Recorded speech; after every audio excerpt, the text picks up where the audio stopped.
Happy Friday afternoon in summer, everyone. It is a gorgeous day here in Winnipeg.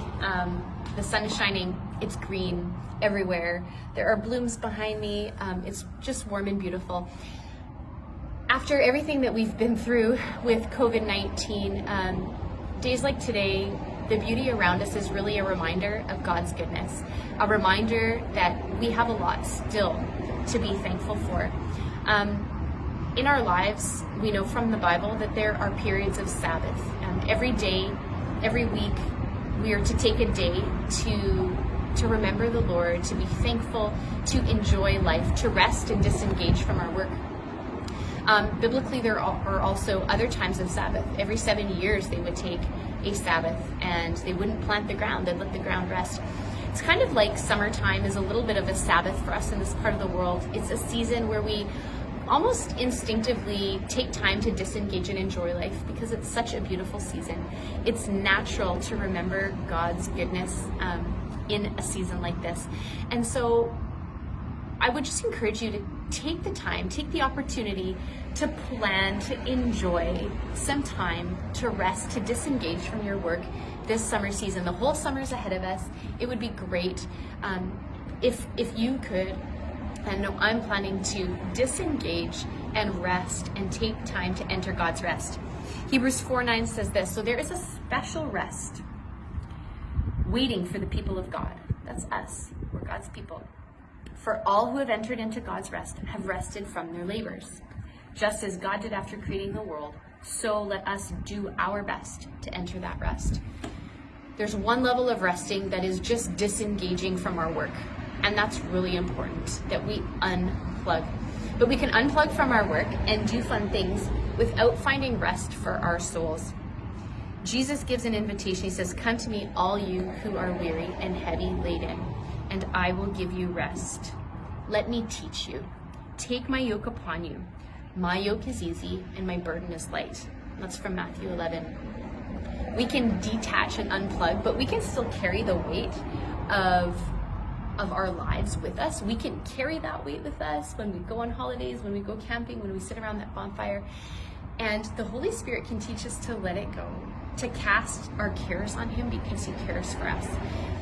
Our resting needs to encompass two things, I think. One is planning things that spark joy, like Marie Kondo says, planning things that we enjoy, that will make life richer, that will remind us of God's goodness, that help us be thankful. And then the other side of that is by connecting with the Lord and entering His rest. If we just do fun things to enjoy and disconnect from work, we're not going to find true rest for our souls. But in Him, we can learn. He can teach us, because it's not always easy for me to disengage, to turn off my mind, to detach and unplug.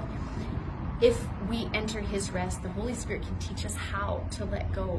How do I let go? How do I not hang on to the things that weigh me down? How do I let go of my fear? How do I let go of the things that I feel like I'm carrying? I don't want to be overwhelmed. How do I let go? We cast our cares on Him because He cares for us. How? Let the Holy Spirit teach you. That's my prayer, that you have rest, that you have a Sabbath this summer on two levels. One, that you can disengage, detach from your work, from your labor, that you can enjoy the beauty around you, enjoy the people around you, do things that give you joy.